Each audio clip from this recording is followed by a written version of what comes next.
지난주 말씀도 마찬가지이고 오늘 말씀도 병자에 대한 치유 사건입니다. 우리가 이제 성경을 아주 쉽게 읽는 방법이 있습니다. 쉽게 읽는 방법은 그냥 내가 생각하는 상식대로 읽으면 됩니다. 그러면 어떤 상식을 따라서 성경을 보게 되냐면 병을 앓고 있다는 것은 뭔가 문제를 가지고 있다는 거지 않습니까? 그 문제 앞에 내 간절한 소원이 나오게 돼 있죠.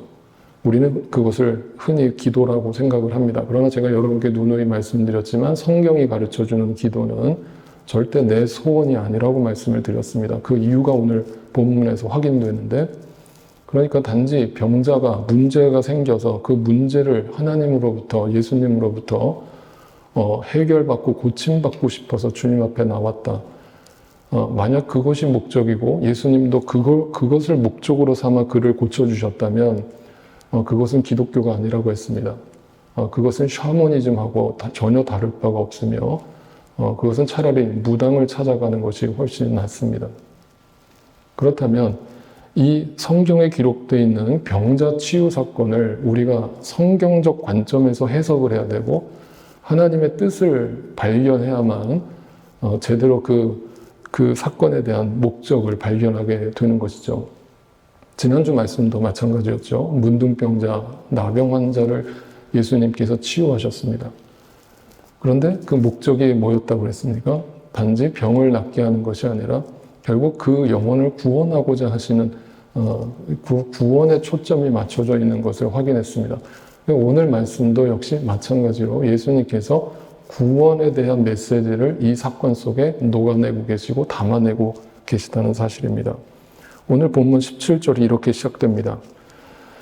어느 날 예수께서 가르치시는데 갈릴리 및 유대 모든 마을과 예루살렘에서 온 바리새파 사람들과 율법 교사들이 둘러 앉아 있었다. 자, 베드로의 장모가 열병에서 고침을 받고 지난주에 나병 환자까지 고침을 받았다는 소식이 소문을 퍼뜨리지 않아도 퍼졌다고 했습니까? 안 퍼졌다고 했습니까? 퍼졌죠. 삽시간에 온 유대 땅에 이 예수에 대한 소문이 퍼져나갔습니다. 그러면서 어떤 현상이 벌어졌겠습니까? 온갖 병자들이 예수님을 찾아오기 시작한 거예요.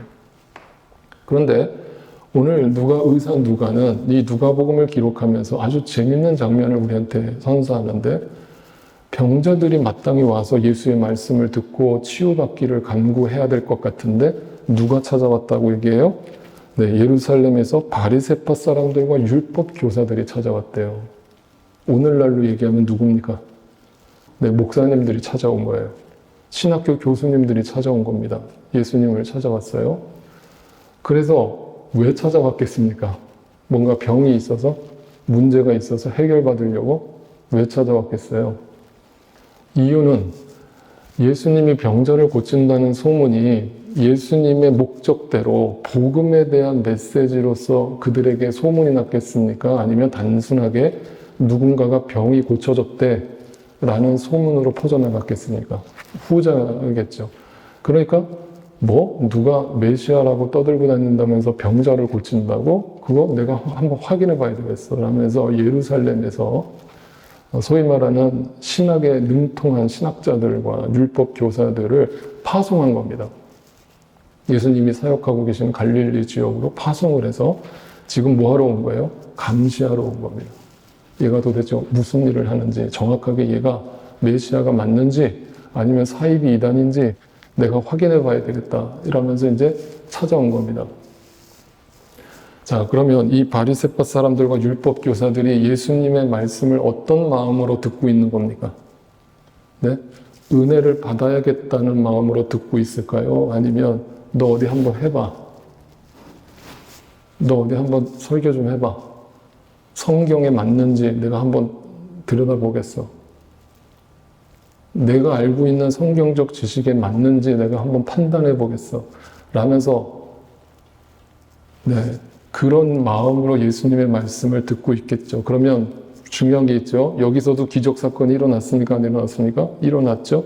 그 기적을 보고서 많은 사람들은 예수님이 메시아라는 걸 확인하고 주님의 영광을 드러내고 찬양하는 일이 벌어집니다.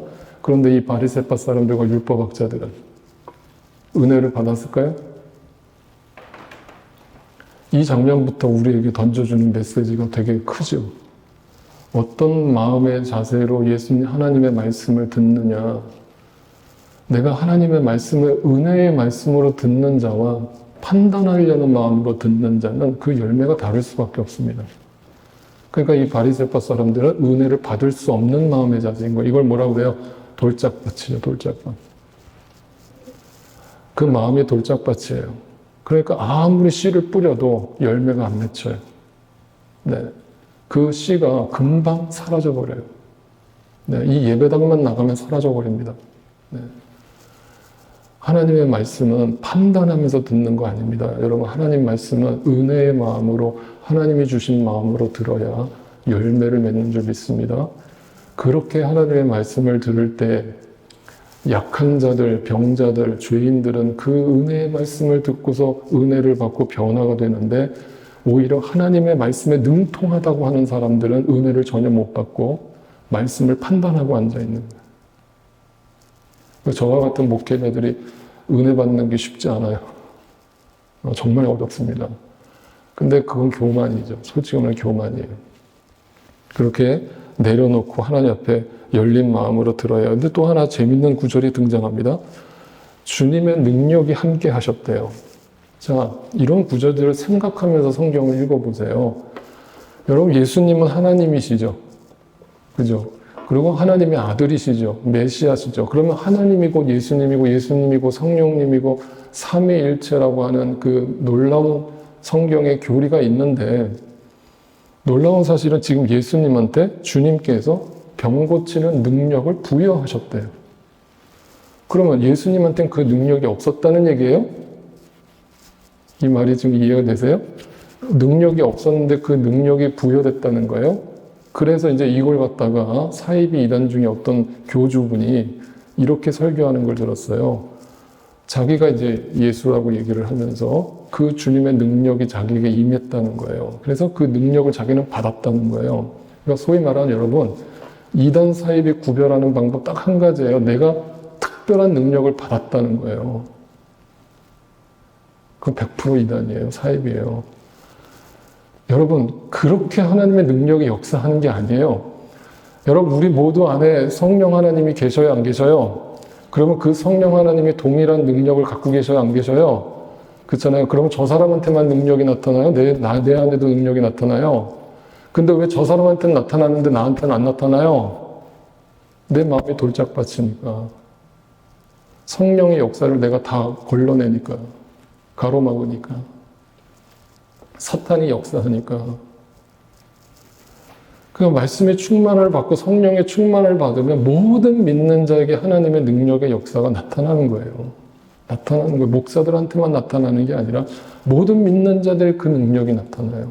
그런데 예수님에게 능력이 나타났다고 하는 것은 단지 병자를 고치는 능력을 부여했다는 뜻이 아니라, 주님이라는 이 로드라고 하는 단어가 나올 때는 항상 구원과 관련된 단어예요.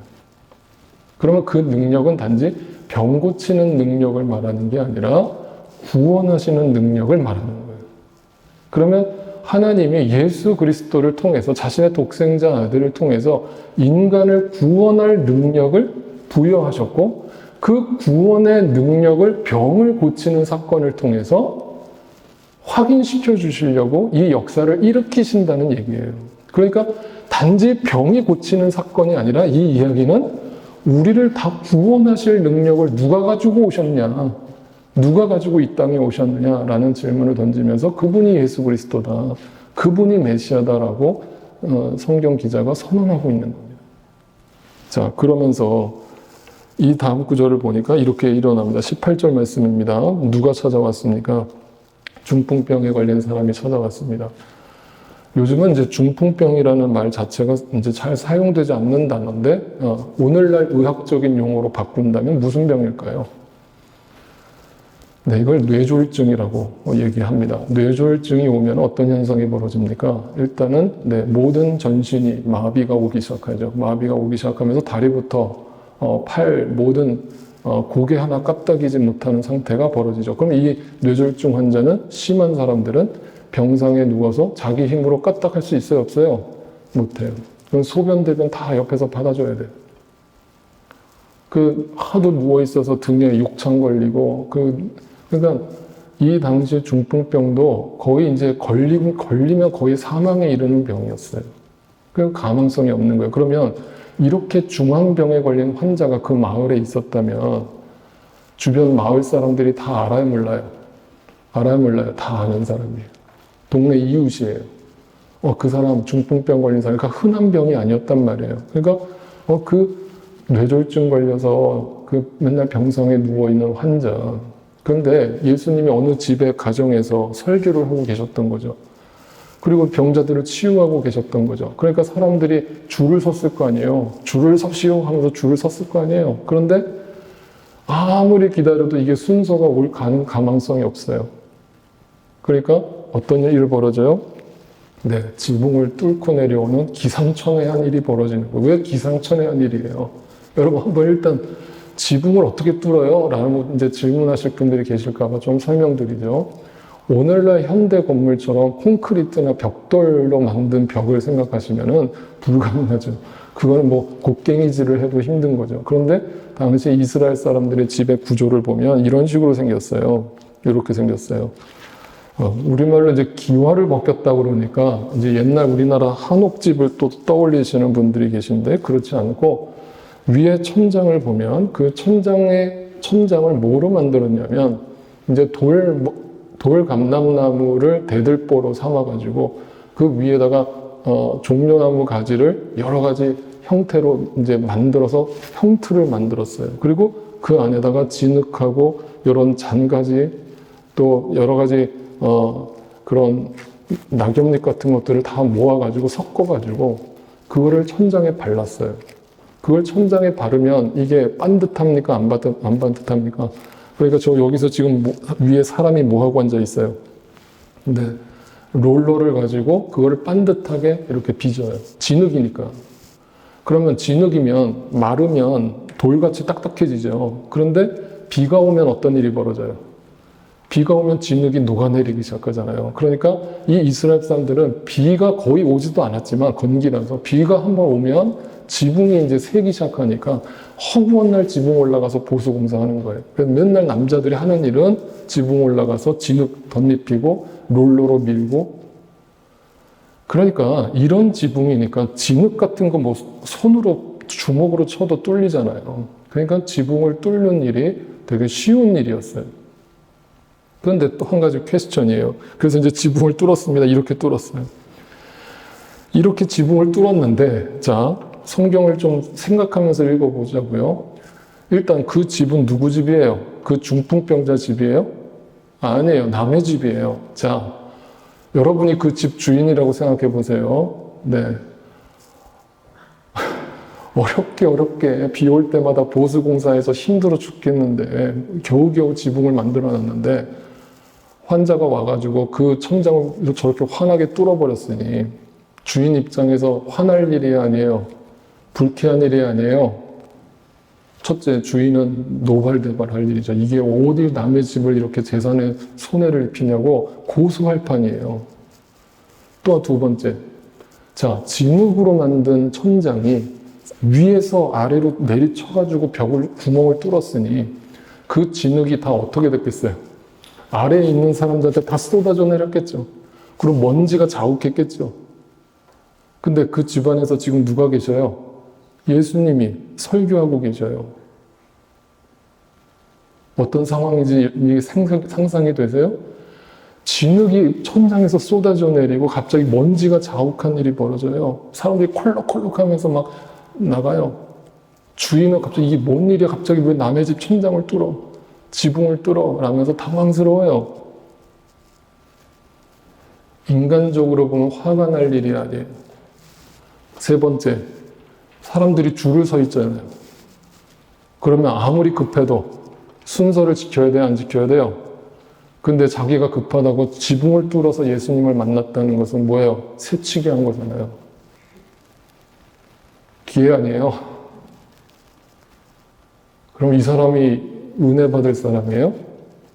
성경에서 이렇게 행동하는 사람이 정상적인 사람이에요? 그러면 여러분이 갖고 있는 상식적인 윤리 도덕적 기준에서 이런 행동을 하는 사람 어떻게 행동해야 돼요?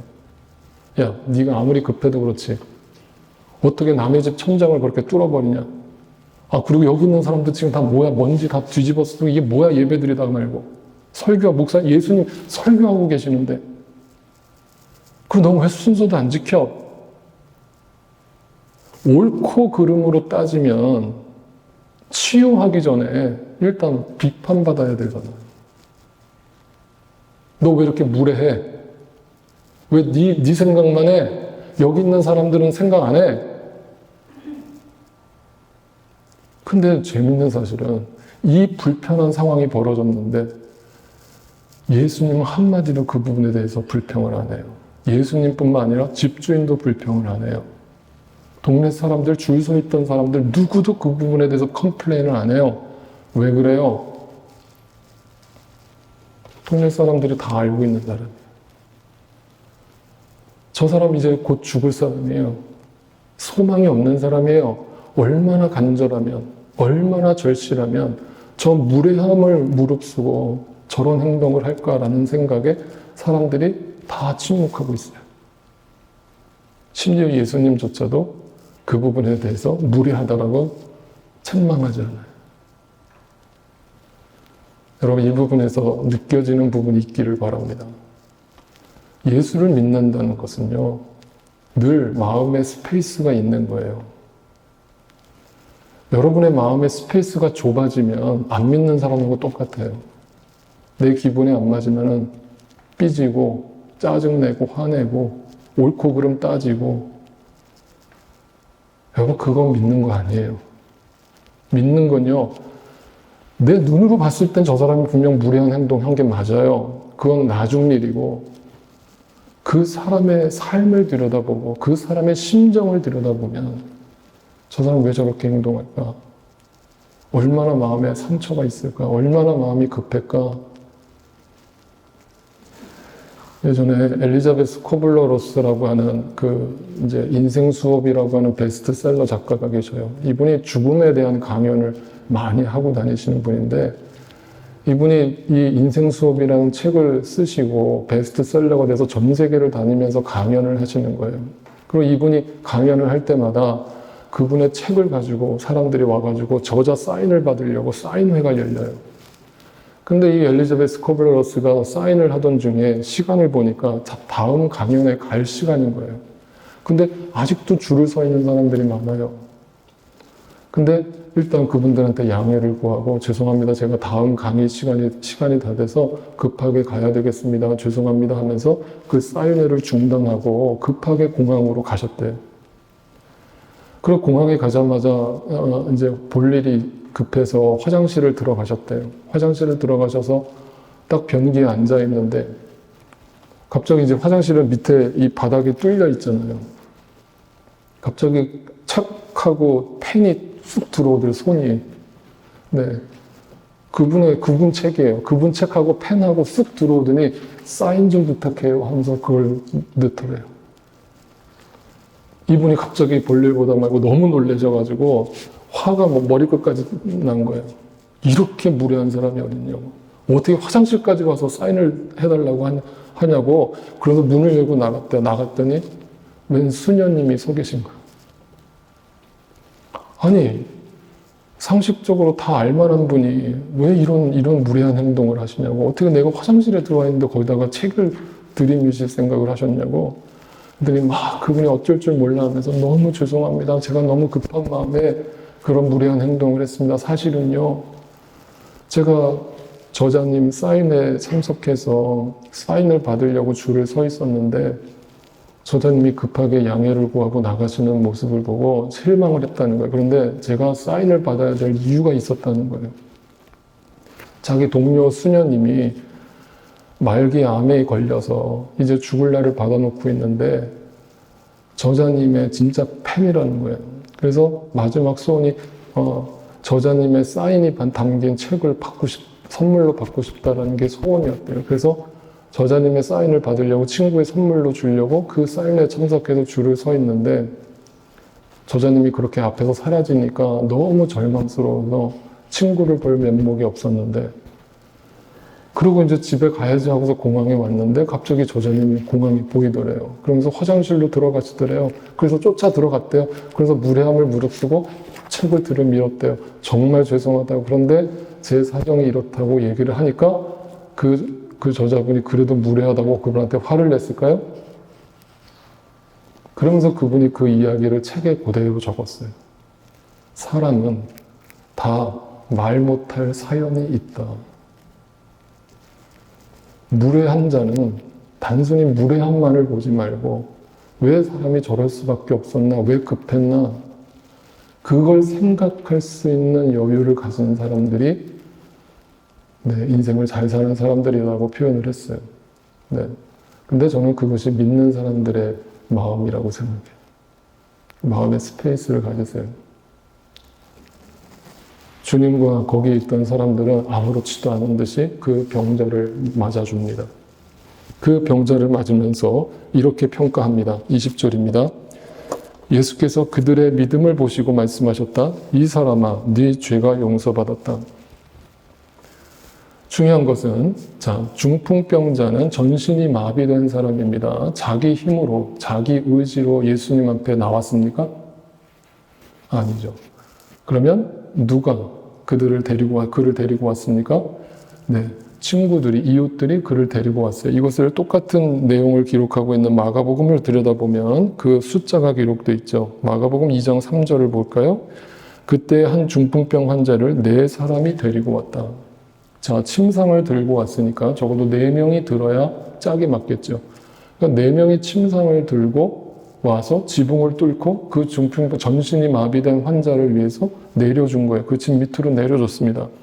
그런데 그들의 믿음을 보셨다라면서 그 믿음을 보셨다는데, 중요한 거는 그들이 이렇게 한 행동 속에서 하나님, 예수님, 우리 친구 좀 고쳐주세요라는 말이 나옵니까? 안 나옵니까?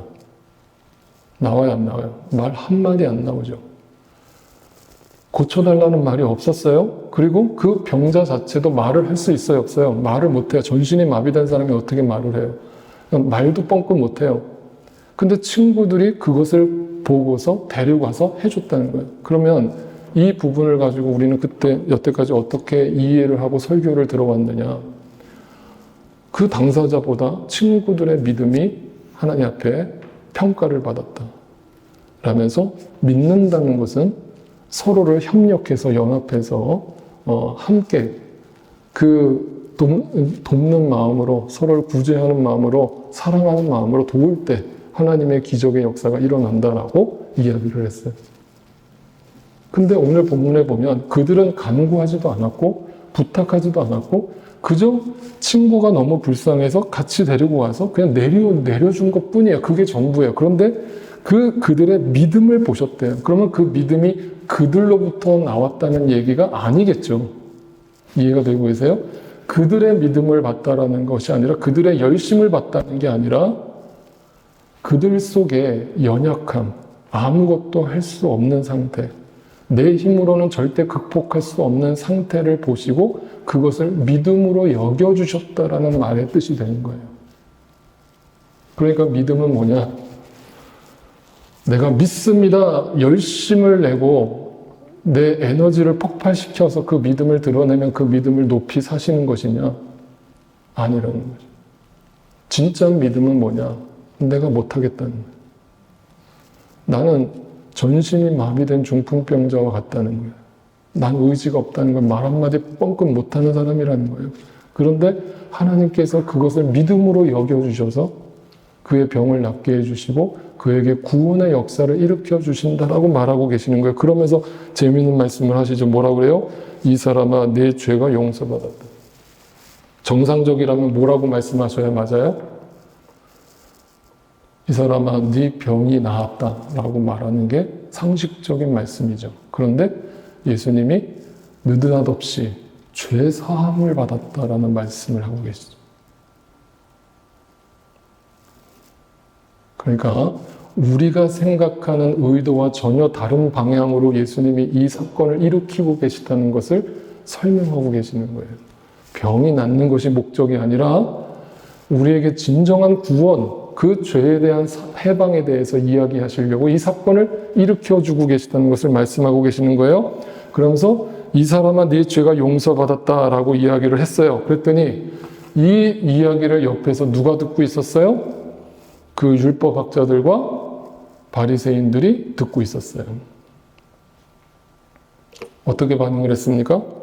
할렐루야 했습니까? 이렇게 반응하죠. 21절입니다. 그래서 율법학자들과 바리새파 사람들이 말하기를 하나님을 모독하는 말을 하다니. 저는 성경을 볼 때마다 너무 무섭고 두려운 것이 뭐냐면 이들이 안 믿는 사람들이 아니었다는 거잖아요. 누구보다 성경에 박식한 사람들이었고 누구보다 성경을 열심히 가르치던 사람들이었고 열심히 하나님을 전도하고 다니던 사람들이었단 말이에요. 근데 진짜 하나님의 역사를 보지 못해요.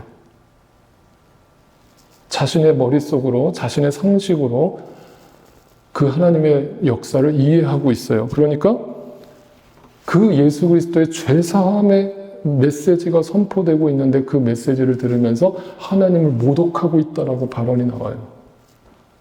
그러면 이 말씀을 잘 생각해 보세요. 그러면 너는 지금 하나님을 모독했어 라고 말을 하는 이유는 내가 알고 있는 하나님과 네가 지금 행동하는 하나님이 틀려라는 말이잖아요. 그러면 그들이 알고 있는 하나님은 어떤 하나님이에요? 네? 구약적인 하나님이잖아요. 율법의 하나님이잖아요. 이 말이 좀 어려우실 수 있어요. 율법의 하나님은 어떤 하나님이에요? 우리가 죄를 지면 구약에서는 어떻게 행동을 해야 죄사함을 받아요? 네, 제물을 잡아다가 그 제물에게 내 죄를 전가시켜서 그 제물을 대신 죽여야만, 제사를 드려야만 내 죄가 사함을 받죠. 그러니까 그 구약적 개념에서 예수님의 죄사함의 발언을 들었을 때 네가 뭔데? 네가 제사장이야? 너 제물도 안 갖고 왔으면서 지금 갑자기 죄사함을 선포한다고 네가? 라면서 충격을 받죠. 그러면서 이것을 이단 사이비로 보고 있는 거죠. 지금 예수님을. 그런데 예수님이 죄사함을 받으라고 하신 말씀은 뭐예요? 구약의 율법의 시대가 끝났음을 선언하고 계시는 거죠. 더 이상 그 율법의 시대로서는 너희가 하나님께 나아갈 수 없다라는 것을 말씀하고 계시는 거죠. 왜? 우리는 그 죄를 계속해서 반복하니까. 그러면 오늘날도 지금 2024년에서 신앙생활을 하고 계시는 성도들 중에도 어떤 사람들은 구약시대적으로 신앙생활하는 분들이 있죠. 네? 계속해서 그 죄를, 똑같은 죄를 회개하고 또 짓고 회개하고 또 짓고 그 다람쥐 쳇바퀴 도는 죄의 삶을 끊지 않고 살아가요. 그러면서 뭐라고 해요? 그분들이 나와서 기도하면, 기도를 가만 들어보면 이렇게 기도하죠. 주여, 제가 일주일 동안 또 죄를 지었고. 여러분, 우리는 다 죄를 짓죠. 누구나 실수하죠. 근데 정말 예수님을 만난 사람이 그렇게 고백할까요? 왜? 그렇게 고백한다는 건 뭐예요? 여전히 내 시선이 어디에 머물러 있는 거예요? 내가 죄를 지을 수밖에 없는 죄인이라는 것에 내 초점이 맞춰져 있는 거잖아요. 나의 연약함에 초점이 맞춰져 있는 거잖아요. 그런데 예수님을 만나면 어떤 변화가 일어나요? 그 예수님이 나의 희생 제물이 되어주셔서 십자가에서 죽으셨고 나의 모든 죄를 다 완전히 사해 주셨다라는 것을 믿는 거잖아요. 그러면 그 예수님을 믿으면 우리는 더 이상 죄의 반복을 한다고 해서 또다시 제사를 드릴 필요가 있어요, 없어요?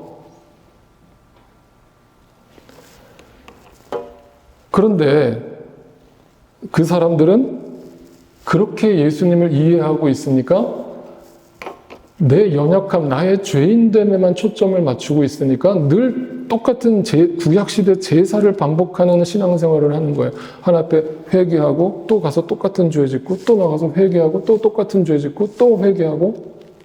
그럼 그 사람에게 성장이 있어요, 없어요? 그렇게 신앙생활을 10년, 20년 하면 신앙생활에 발전이 있어요, 없어요? 없어요. 그러면 우리에게 믿음을 주셨다라는 것은 어디에다가 초점을 맞춰야 되는 거예요? 어디에 초점을 맞춰야 되는 거예요? 예수 그리스도의 보혈의 능력에 초점을 맞춰야 되죠. 그게 뭐예요? 내가 질그릇에 보배를 가졌죠?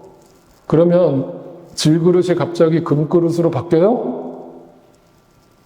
내가 갑자기 완벽하고 깨끗한 사람이 돼요? 윤리적이고 도덕적인 사람이 돼요? 여러분, 그거 다 가식이라고 했잖아요. 가식이라고요. 나는 안 변한다니까요. 질그릇은 안 변해요. 질그릇은 떨어지면 깨져요. 쉽게 스크래치 나고 쉽게 깨져요. 나는 연약해요. 그런데 자꾸 예수님을 믿었다는 사람이 질그릇에 여전히 시선에 빼앗겨서 거기에 초점을 맞추고 우울해하고 절망해하고 늘 똑같은 죄의 사슬에 걸려서 살아간다면 그 사람에게 승리가 있겠어요? 아니죠. 어디다 초점을 맞춰야 돼? 보배에 초점을 맞춰요. 나는 여전히 질그릇이지만 내 안에 계신 보배가 되신 예수 그리스도가 계시기 때문에 그분의 공로로 주님 앞에 나와서 담대히 서는 거예요. 그 은혜의 보좌 앞에 나아가는 거예요. 그분의 앞에 나아가서 기쁨으로 찬양할 수 있는 이유가 나에게 있지 않고 그분의 보배 대신에 있는 거예요. 여기에 초점을 맞춰야 신앙생활이 진전이 있는 거예요. 근데 사탄 마귀는 자꾸 질그릇에 집중하게 한다고요. 그리고 넘어지게 한다고요. 시험 들게 한다고요. 믿음 없게 한다고요. 지금 바리새인들이 똑같은 행동을 하고 있는 거예요. 그 하나님을 보지 못하고 그 하나님을 모독한다라는 시선으로 예수님을 정죄하고 있는 거. 그랬더니 22절 이렇게 얘기합니다. 예수께서는 그들의 생각을 알아채시고 말씀하셨다.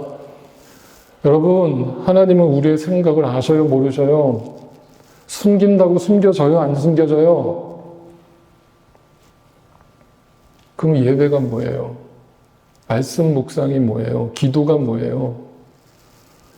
하나님 앞에 껍질을 벗는 거예요. 가면을 벗는 거예요.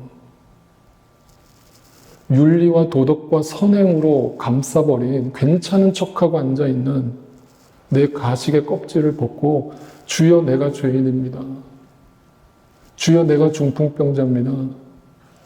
내 의지와 내 힘으로는 주님 앞에 설 수도 없는 존재입니다. 무례한 자입니다. 나밖에 모르는 자입니다. 내 문제 앞에서 이기적이고 욕심 부리는 욕심쟁입니다. 그걸 인정하고 주님 앞에 서는 거예요. 내 죄가 용서받았다고 말하는 것과 일어나서 걸어가라 말하는 것 가운데 어느 쪽이 더 말하기 쉬우냐? 이 말이 참 재밌는 말씀이죠. 여러분, 일어나서 걸어가라 라고 하는 것은 병자가 치유를 받은 거잖아요. 그러면 치유가 받았다는 것은 눈에 보이는 거예요, 안 보이는 거예요? 눈에 보여요? 죄사함을 받아라 라고 하는 것은 눈에 보여요, 안 보여요? 안 보여요. 그러면 어느 쪽이 더 쉬워요? 어느 쪽이 더 쉬워요? 죄사함 받아라라고 하는 게 쉽잖아요. 인간적인 눈으로 보면. 그렇잖아요. 그거는 눈으로 확인할 수 없는 거잖아요. 그러니까 저와 같은 목사들이 당신 오늘부터 구원받았다라고 선언해버리잖아요. 예배 시간에. 그게 진짜 구원받은 거예요? 아무런 열매도 없는데? 회개도 없는데? 그냥 목사님 하라는 기도 따라 했다고? 그러니까 죄사함 받아라라고 말하는 건 누구보다 쉬운 말이에요. 근데 병자가 있는데 그 병자를 고쳐준다는 것은 어려운 말이잖아요. 근데 예수님의 입장에서 생각해 보세요. 예수님 입장에서 생각하면 병을 고쳐주는 게 어려운 거예요, 쉬운 거예요? 이건 일도 아닌 거예요. 온 우주 만물을 창조하신 하나님의 입장에서 그 병 하나 고쳐주는 게 뭐가 어려워요? 근데 죄사함은 그 죄가 간단해요? 그냥 그게 내가 무슨 남의 물건 훔친 그런 죄를 말하는 거예요? 근본적으로 하나님과 단절됨을 회복하는 죄잖아요. 내가 어린 양으로 희생 제물로 바쳐져야만 회복되는 죄잖아요. 그래서 예수님이 이 땅에 오셨잖아요. 그게 쉬운 게 아니라는 걸 보여주시기 위해서 이 땅에 오셨잖아요. 인간으로 오셔서 사셨잖아요. 그리고 십자가를 지셨잖아요. 고통을 당하면서 엘리 엘리 라마 사막단이라고 울부짖으시면서 십자가에서 운명하셨잖아요.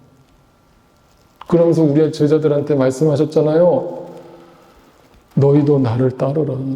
너희도 날마다 자기를 부인하고 자기 십자가를 지고 나를 따르라. 그게 쉬운 거면 누구든 그 말씀을 못 따르겠어요. 어려운 거니까 우리한테 얘기하신 거잖아요. 근데 중요한 게 죄사함을 받으면 눈에 당장은 안 보이더라도 눈에 보여요, 안 보여요? 언제가 열매로 나타나요, 안 나타나요? 나타나요. 회개한 자는 반드시 변화가 따라오고 열매가 따라온다고 했습니다. 그런데 병이 나왔어요. 병이 나오면 당장은 눈에 보이지만 그 사람이 앞으로 죽을 날이 언제인지 모르지만 그 죽을 날이 올 때까지 또 무슨 죄를 짓고 살아갈지, 얼마나 많은 유혹을 받으며 얼마나 많은 마음의 죄를 짓고 살아갈지 우리가 알아요, 몰라요? 몰라요. 병 고침은 눈에 보이지만 그 사람의 내면의 삶과 변화는 눈에 안 보여요.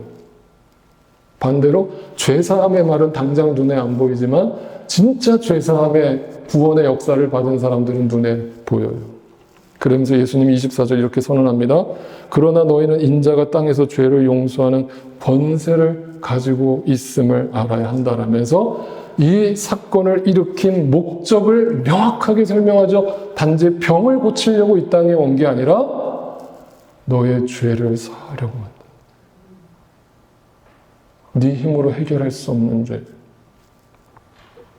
그러면 그 죄의 권세가 얼마나 무겁고 무서운 것인가를 아는 사람만이 주님 앞에 나와서 엎드려 은혜를 구하겠죠.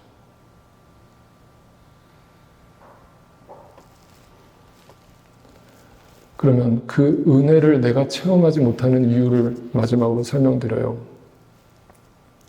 많은 분들이 저한테 물어요. 목사님이 그 은혜 아니면 살 수 없다라고 그렇게 말씀하시는데 도대체 그 은혜가 저는 와닿질 않아요. 뭐가 그렇게 놀라운 겁니까? 뭐가 그렇게 대단한 겁니까? 전 잘 모르겠어요. 솔직하게 얘기하시더라고요. 그래서 제가 이렇게 말씀드렸어요.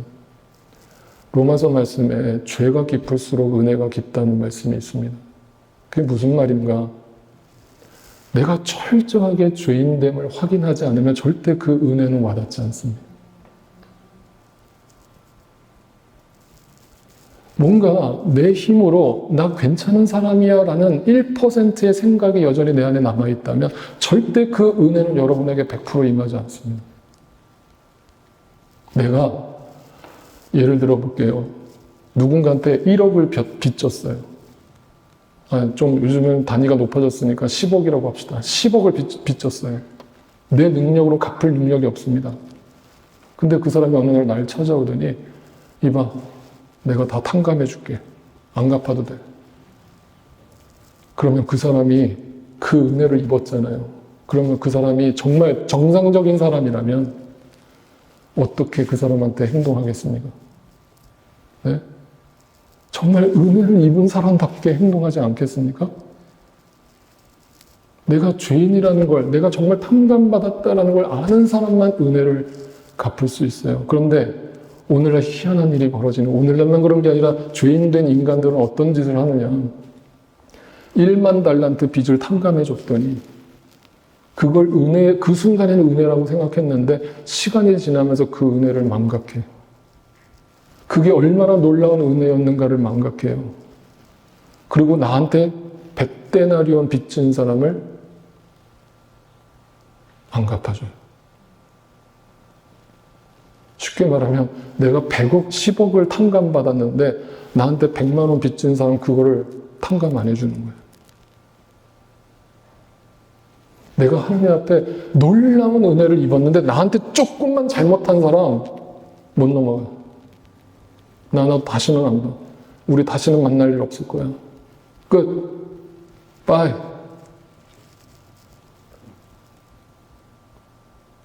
하나님은 우리한테 묻죠. 내가 너한테 준 은혜는 잊어버렸어?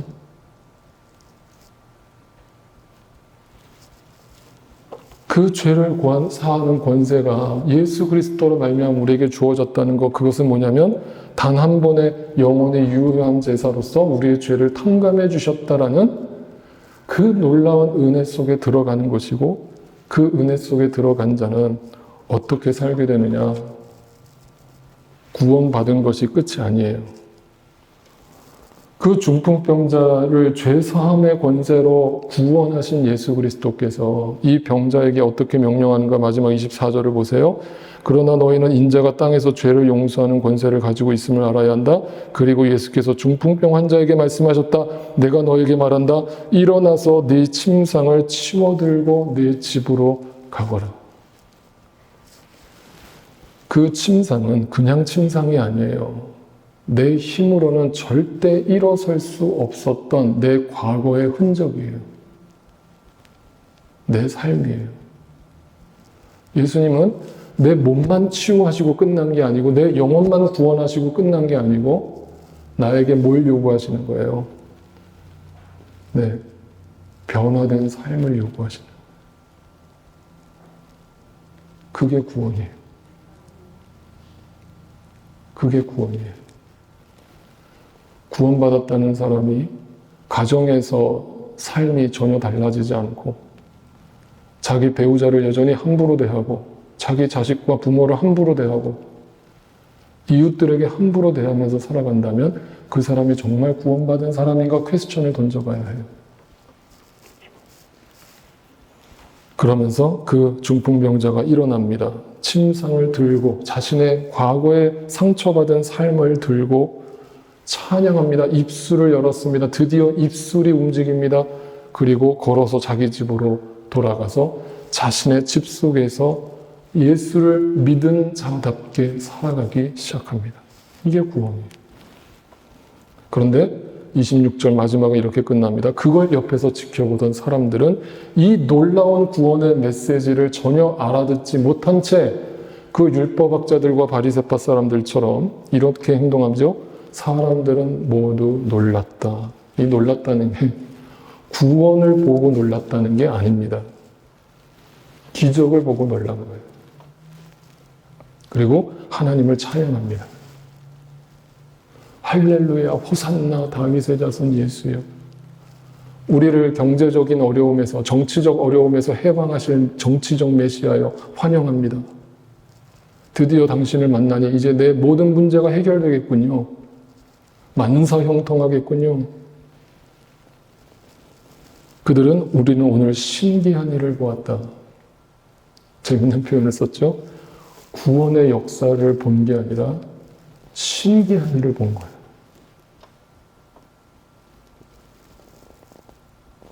교회 안에 와서 야, 오늘 참 성가대 찬양팀 찬양 참 놀랍다. 어쩜 그렇게 은혜롭고 그렇게 멋있을 수가 있고 어쩜 그렇게 노래를 잘하냐. 야, 오늘 애찬 진짜 맛있더라. 오늘 애찬 지금 좀 누가 했는지 기가 막히게 요리도 잘하신다. 이 교회 이제 매주 나와야 되겠다. 여러분 그렇게라도 발을 담그신다면 제가 뭐라고 할 마음 없습니다. 그런데 교회 와서 봐야 될 게 그게 아닙니다. 하나님이 여러분을 왜 여기다 앉혀놓으셨고 왜 부르고 계시며 그 죄가 무엇인가에 대해서 깊이 고민하지 않고 깊이 이해하지 않은 자는 그 은혜를 알지 못하고 교회를 다닐 수밖에 없습니다. 은혜를 알지 못하고 교회를 오래 다니면 그 사람은 10년만 그렇게 교회를 다니면 종교인이 돼버리고 맙니다. 종교인의 삶 속에는 어떤 열매도 맺히지 않습니다. 늘 다람쥐 쳇바퀴 도는 삶의 반복일 뿐입니다. 우리는 다 전신이 마비된 중풍병자와 같습니다. 우리를 먼저 찾아오셔서 우리에게 구원의 역사와 죄사함의 권세를 역사하시고 허락하시는 그 주님의 이름을 찬양합시다. 그리고 이 고난주간 그 십자가의 길을 다시 한번 우리가 묵상하면서 주님이 가시는 그 길을 우리 모두가 함께 따르게 되기를 소망합니다.